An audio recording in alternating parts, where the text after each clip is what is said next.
नमस्कार विद्यार्थी मित्रांनो, कसे आहात तुम्ही? तर आज आपण शिकणार आहे नवोदय प्रवेश परीक्षेमधील नवनीत प्रकाशनमधील गणित विषयाअंतर्गत येणारा स्वाध्याय 7.2. तर तुम्ही तुमचं पुस्तक मार्गदर्शिका उघडा आणि त्याचप्रमाणे तुमचा सराव करण्याचं नोटबुक सुद्धा उघडा आणि माझ्यासोबत सराव करा.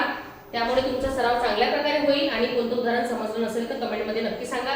लगेच आपण जाऊया 7.2 मधील पहिला प्रश्न. बघा, 5/8 ही संख्या दशांशात कशी लिहिली जाते? दशांशात मुलांनो, त्यासाठी आपल्याला या दोघांचा भागाकार करावा लागेल. बघूया.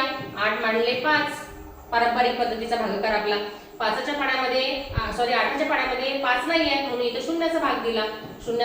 परत 5 आले. आता इथं पॉईंट दिला मी. पॉईंट दिला तर इथं शून्य घेता येईल. बघा बरं, शून्य पॉईंट असणार इथं उत्तर नाहीच आहे. एक पर्याय कट झाला. बघूया आता.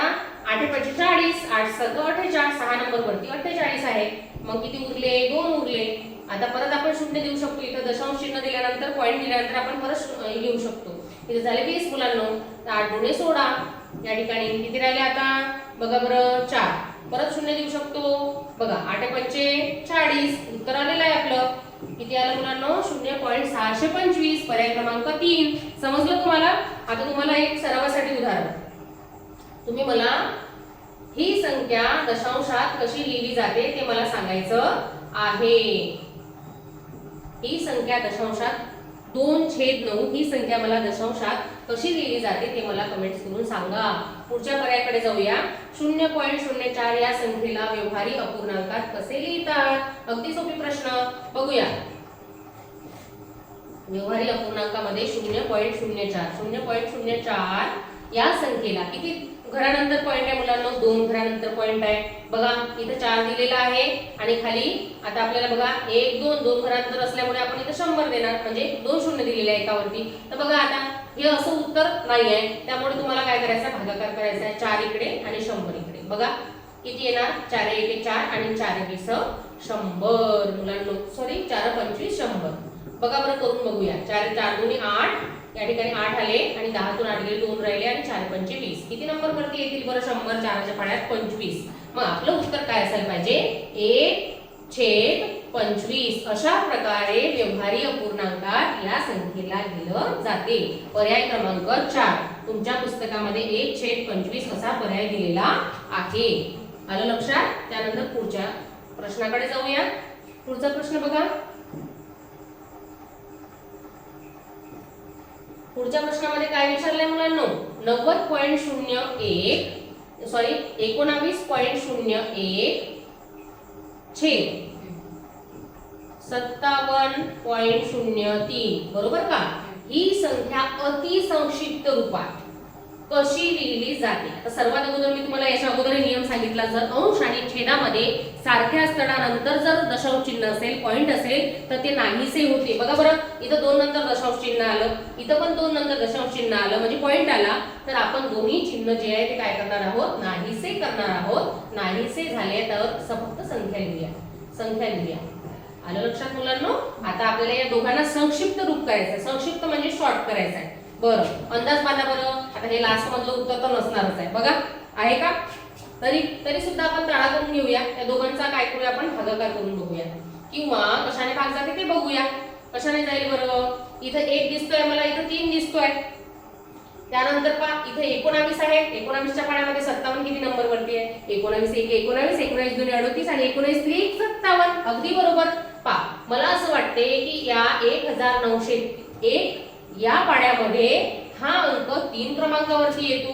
मग आपण त्याचा पडताळा करूया. गुणेला 3 करून पाहू, उत्तर येते का? 3×1 = 3, 0 आणि 19×3 = 57. बघा बरं, उत्तर अगदी बरोबर. मग करूया.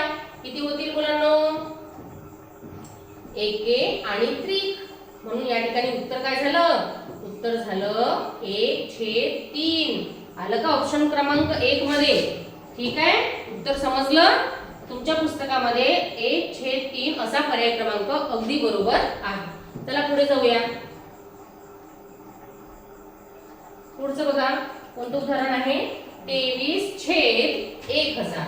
किती सोपी प्रश्न, अगदी माझ्या अगोदरही सोडवसाल मुलांनो. 23/1000. आता 1000 वर किती शून्य? 1 2 आणि 3, म्हणजे पर्याय क्रमांक उजवीकडून 3 तीन घरानंतर दशांश चिन्ह असणारा ऑप्शन आपल्याला बघायचा आहे. तरी इथं सोडून दाखवते बघा बरं. 23. आता तुम्हाला 1 2 आणि 3 इथं शून्य द्या. 1 2 आणि 3 इथं पॉईंट द्या.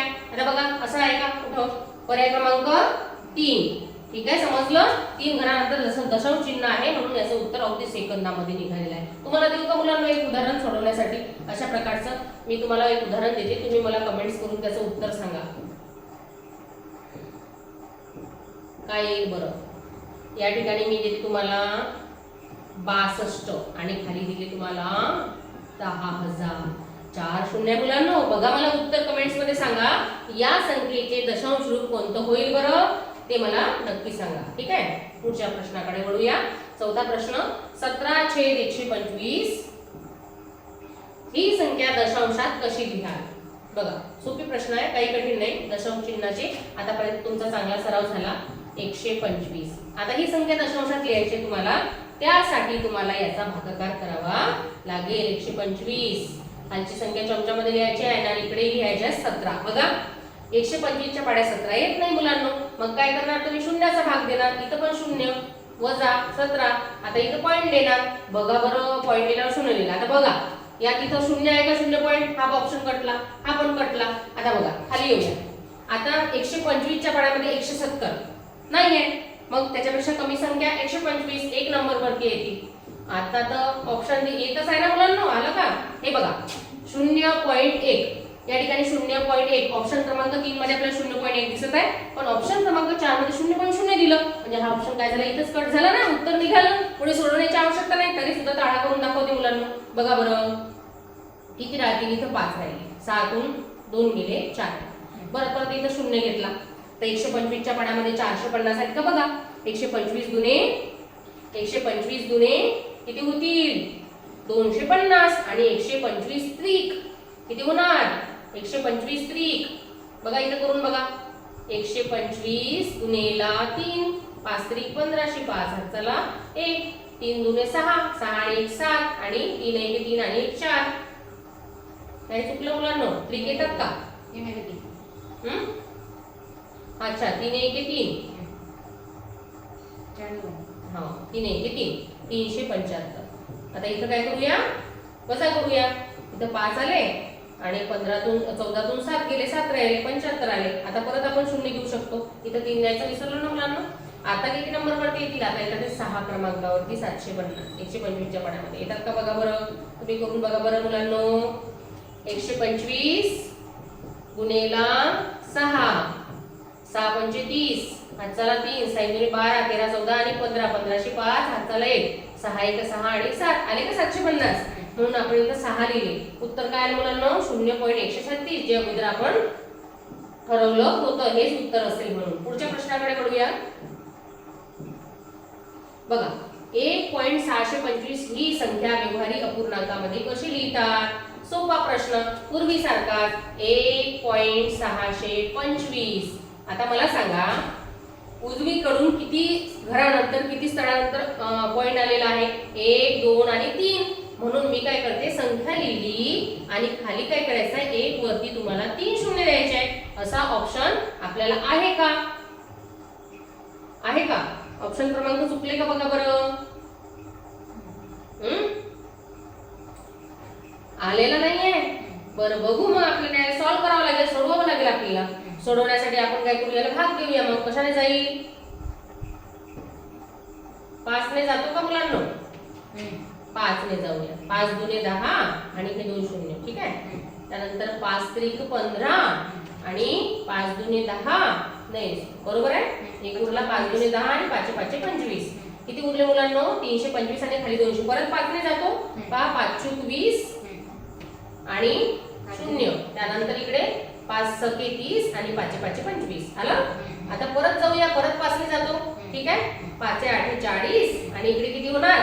5 1 5 आणि 5 त्रिक 15. आता याला भाग जात नाही म्हणून इथे संपलं. काय मुलांनो? 13/8 आणि हे ऑप्शन नंबर 4 मध्ये आहे. बघा बरं तुमच्या याच्यात 13/8 लिहिलाय आहे का उत्तर?